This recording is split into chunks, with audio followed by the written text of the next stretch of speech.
good morning, and happy Wednesday, everybody. You know what time it is. It's time for the best day of the week. Brand new comic book day. This is a big week. It's a great week. It's me, Alex Garcia, aka the COG, coming at you from comicbookclique.com as always.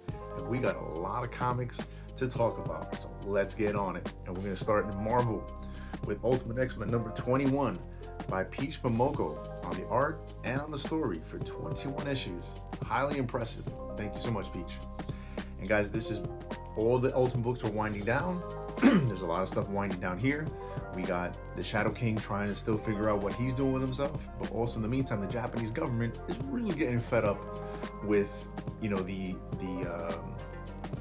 regular X-Men. So now they sent in their X-Men to deal with these X-Men, and we just got a lot of action in this issue. But also, like I said, we got that Shadow King guy lurking in the background. So everything's winding down because we got that Endgame coming up. Don't miss this issue if you're enjoying Ultimate X-Men, because this continues the heat. Good stuff. And let's check out what's going on with regular X-Men with Amazing X-Men number 2 by Jed MacKay and Mahmoud Asrar. Guys, this continues this Age of Revelation stuff that's happening. This is one of the books, if you're going to be following what's happening, you need to follow. If it says Jed MacKay on it, get it. That's what I'm learning. I'm not dealing with all the extra stuff, but just to keep my thumb on the pulse, I'm collecting the Jed MacKay stuff because he's the mastermind behind this whole thing. And this continues to show exactly what the purpose of sending Cyclops and Beast's minds into the future is. Don't want to completely spoil it. It's kind of obvious why they did this, because it's more than just sending the past Cyclops to the future. There's a little bit more to it. I don't want to completely spoil it, but also in here we find out more about what's happening with a lot of these characters, because the X-Men are divided. So now we get to see what exactly is going on with Magic and Juggernaut, and we see that it's not totally Magic. A little bit of a tragic tale here. Things what we find out happens here, and it's already winding down. I really can't wait to get back to the regular stories. This is the only 3-issue miniseries. Okay, I want to see what the fallout is and where the story goes from here, because I was really enjoying everything before. So, but pretty good stuff. Not terrible here. All right, and let's jump over to our boy Spidey, Amazing Spider-Man, number 15 by Joe Kelly and a guest artist. We don't have David Marquez here. We have Emilio Loaizo. It's pretty good. He's not David He's not Pepe Larraz. I'm sorry, Pepe Larraz. He's not Pepe Larraz, but he does an okay job. We find out exactly what's the deal with Spider-Man's new suit. Right, kind of familiar territory here. And we got more of Spider-Man doing his thing with his, ragtag group of Guardians of the Galaxy with Rocket Raccoon and a whole bunch of other aliens in space. He's really trying to find himself, trying to prepare himself to get back to Earth, which I believe is going to happen sooner than we realize, and how he's going to deal with Hell's Gate, who's waiting for that challenge. Joe, you continue to show how much you love this character. I'm really enjoying your book. Cool stuff. Thank you. Guys, let's jump over to Moon Knight. And I'm going to say off the bat, this continues to be the book that Jed MacKay is writing, the Jed MacKay book, because this is by far, to me, his highest quality work. This continues the record story about the souls that are haunting him and what exactly is going on. We get the revelation from the end of last issue of who's behind it. Again, I don't want to completely spoil it, but it's a new kind of villain. And in this, everything seems to be hitting the fan now, right? Because now we see exactly what this person wants. We see the revenge they want to take on the Wrecker, and why and how. And the way the story ends, we see the big move that he's making a play on. Moon Knight and the Scarlet Scarab and company have a lot to deal with. Jed, as always, great stuff, but I am excited to see where this is going. Nice. And let's jump over to DC, where we got The Absolute Superman, number 13 by Jason Aaron and Rafa Sandoval. This continues the story where now Ra's al Ghul, right, the big villain for Absolute Superman, is fed up with what he's trying to deal with Superman, right? He really wants Superman to become his minion, his son. And here he's just like, you know what, I'm taking over Smallville, and you guys are gonna have to deal with it. I didn't like the way in this story there's a lot of, that whole, oh, this happened 6 hours ago, and this happened 3 weeks ago, and this happened. So that was a bit much and confusing. I feel like that was all set up to make to make a kind of big reveal, so to speak, like, ooh, you didn't see that coming kind of thing. Don't really enjoy that kind of storytelling, but overall, Absolute Superman is still a blast, and I really like how it ends. Our boy Ra's al Ghul has a very cool line. Makes, you know, if you're a Superman fan, that line will remind you of many things, and I am excited to see where this is going. So good stuff, Jason. Thank you. And let's jump over to Bad Idea. That doesn't have a bad idea, because Planet Death #2 is here, right? Finally. It's by Derek Kolstad, Robert Venditti, and Tomas Giorello. Guys, in the first issue, the art and the story was so big in scope and so amazingly drawn, right? It's all about now these humans are about to go to war with this alien planet. That war like ends in something like an hour, right? The humans show up, they pretty much get wiped out, and here we deal with the ramifications of that with this one character who now has to survive on his own on this alien planet, and he's just trying to figure out a way to get home. The artwork is beautiful. The story is nothing we haven't seen before, but the artwork makes it different, and just the way he's experiencing it is so real, right? The writing behind this is so good, and the ending is very cool. It's very cool. I didn't see it coming. That to me is where now the story is going to take its own path, and we have 3 more issues of this. We're really looking forward to see how it goes, because I did not see that coming. So very cool stuff. Thank you guys. And let's jump over to Man Cave. We got Speed Racer #4 by David Pepose and David Tinto. Guys, David Pepose, I don't know what it is. He can just take cheesy old cartoons and make you care a lot about them. We had Captain Planet and the Planeteers, fantastic work on that. And now he's doing, you know, Space Ghost is awesome, and now he's doing it on Speed Racer. And this issue, I really want to take notice into David Tinto's art, because for Speed Racer to work, it has to be dynamic, and David just knows how to make it dynamic. You really feel like the cars are moving, you feel like people are spinning out of control, you feel like car wrecks are happening.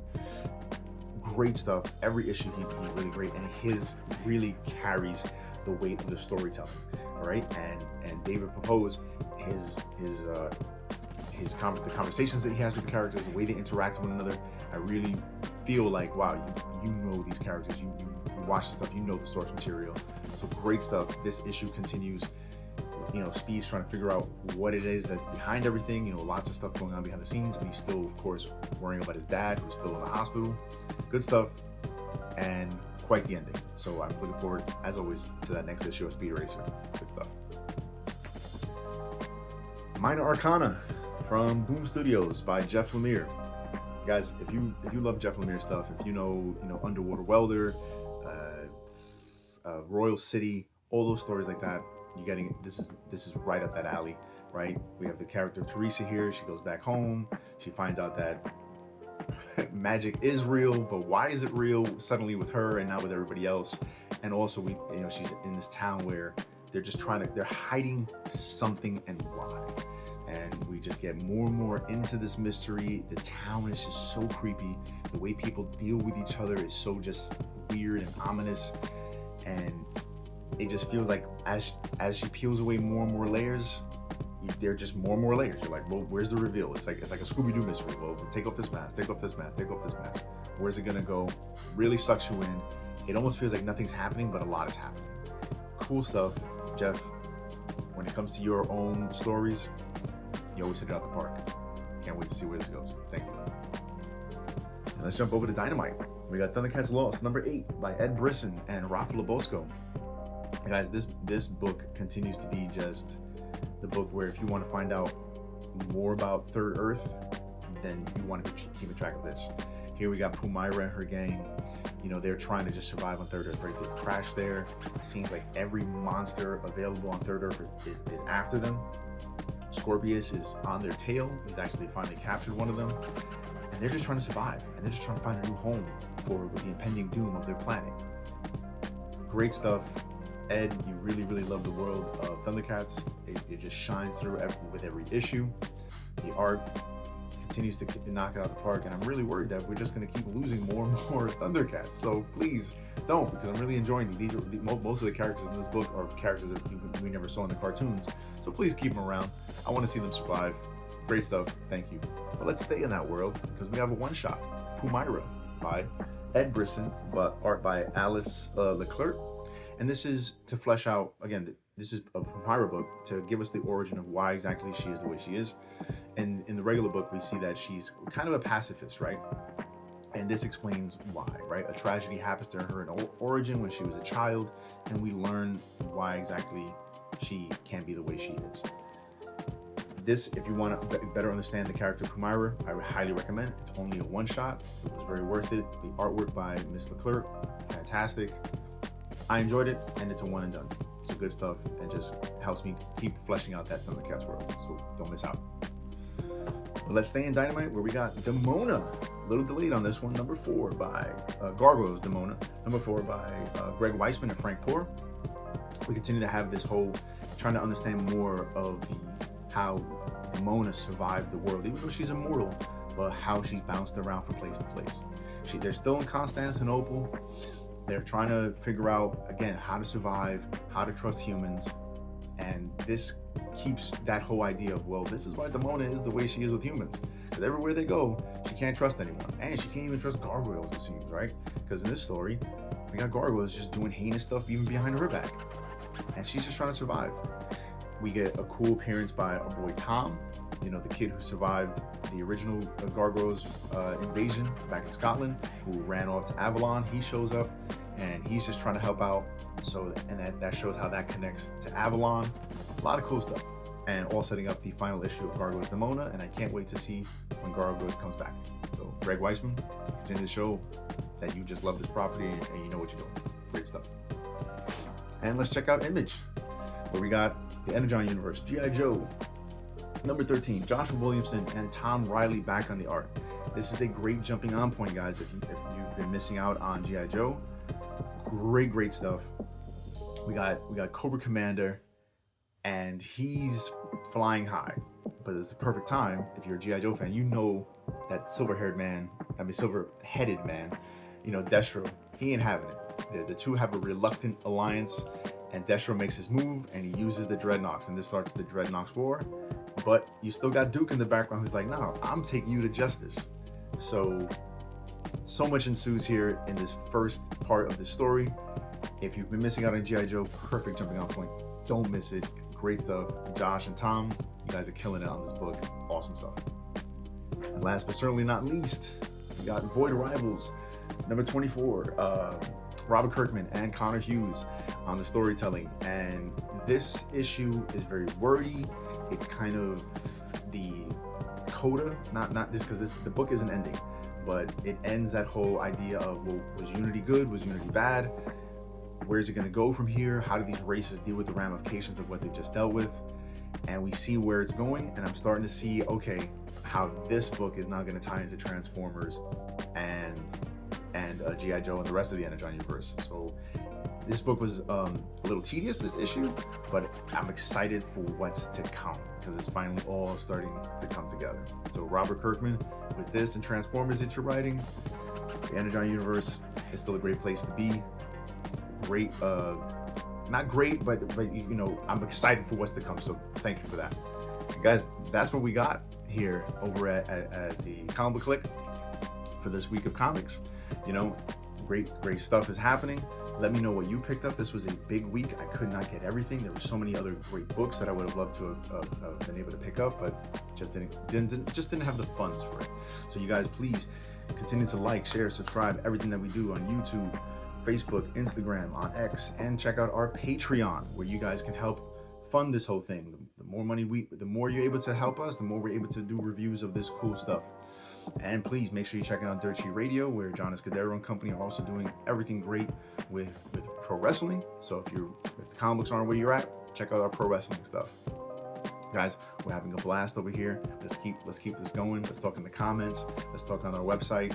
We have a lot of great news and reviews to talk about there. So please make sure you're checking it out. Thank you as always for giving me your time of the week. And do not forget, keep print alive and read more comics.